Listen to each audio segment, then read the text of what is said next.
Congratulations on a great win. I think you broke some Swedish hearts tonight with that right hand. What was the game plan coming into this? Because Alex is a very dangerous fighter.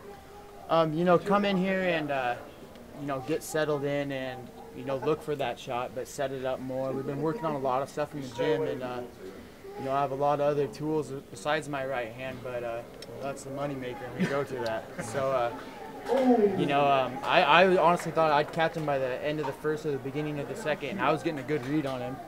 And, I know I'd have to hunt him down. I knew that was going to happen, or, catch him or wait for him to trip over himself running around. So eventually I caught him, and it's a great feeling to get pushed off of somebody like they're saving their life. And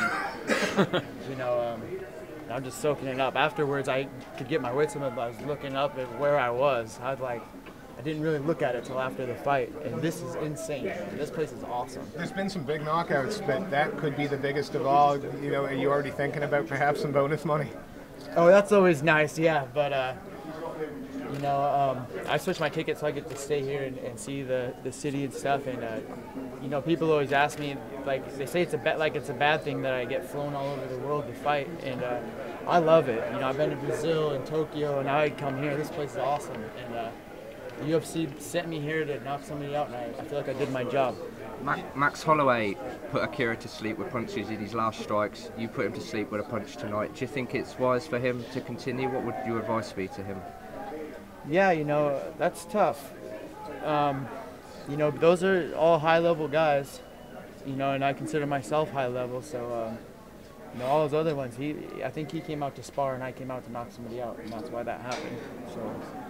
So you've been the away fighter, like we spoke about the previous week, for your last couple of fights. And do you really feel like you're relishing this role of playing the spoiler now, considering that you got this spectacular result? Yeah, absolutely. I know everybody's like, when you're out there, it just sounds like noise. And then I guess if you knock somebody out, it gets louder, but there's a cooler feeling when you knock somebody out and you can hear a pin drop, So that was pretty cool. It got pretty quiet pretty quick. But still, everybody was giving me high fives on the way out. I feel like they just want to see a good fight, and I just wanted to deliver. I heard you said earlier on that some Swedes are actually wishing you luck in this fight, that they don't actually consider Akira due to him doing training outside of the country. What did that make you feel? Like maybe you weren't the bad guy after all? Yeah, absolutely.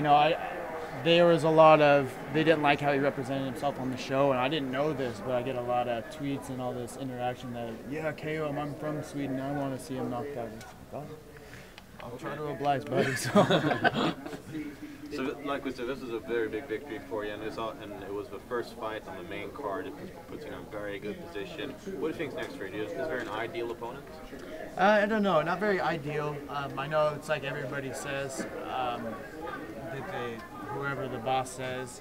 But I want to move up, obviously, and I feel like this is my time to stay in the win column. I'm good at getting back in it, a lot of up and downs, but I'm staying in here and staying in the gym and doing the right thing. So, a guy like I would like to fight Charles Oliveira.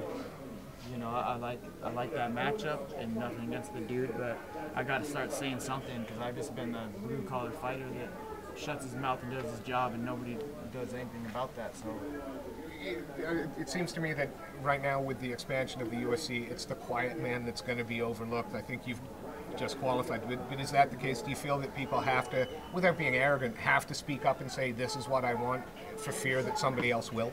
Yeah, absolutely. And you'll get passed up, or you just fall into I've been in the same shuffle of guys, I feel like, for a while. Whenever they get fights, I feel like I'm getting a fight around that time, and I'm just in this loop of guys that I fear I'll stay in unless I break out. And, if I have to raise my hand, like, I'm still here, and hopefully they watch that, and then they're like, oh, this guy can fight, all right. So, knockouts like that, yeah, again, remind exactly. people you're Send still here. out there and fight your mouthpiece, go beat somebody, and, collect that other check. So that's what I'm about. Okay, all like that and few submissions on your record, which one is sweeter for you?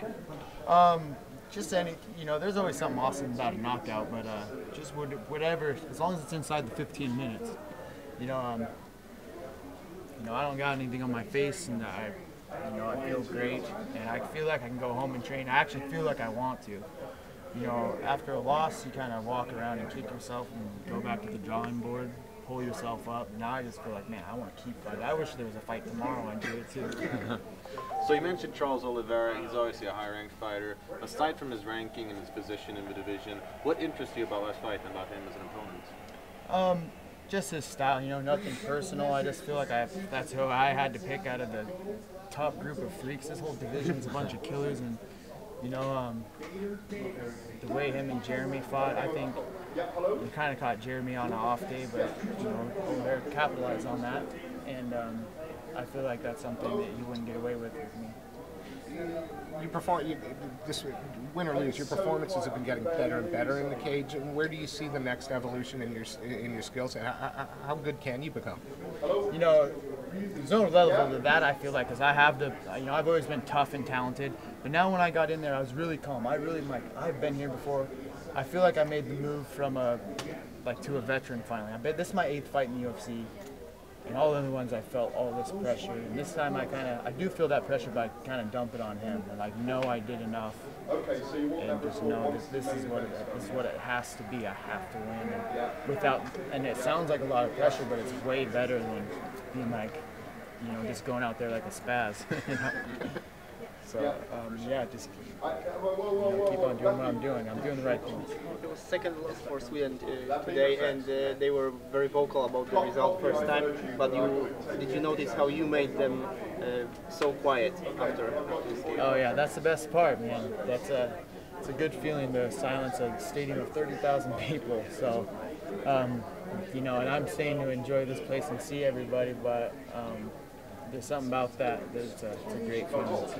Is Sam Page going to become a household word? Because with punches like that, with finishes like that, everyone's going to be talking about the Sam Page. Yeah, actually, they gave it to me at my gym, and then you know, me and Mike were on the Ultimate Fighter together, and then it busted out on there. And I think some people don't forget my name is Sam; they just call me Sam Page, and so it's hopefully. I mean, it's stuck amongst my friends and stuff, but I think now it'll get out there a little more. So.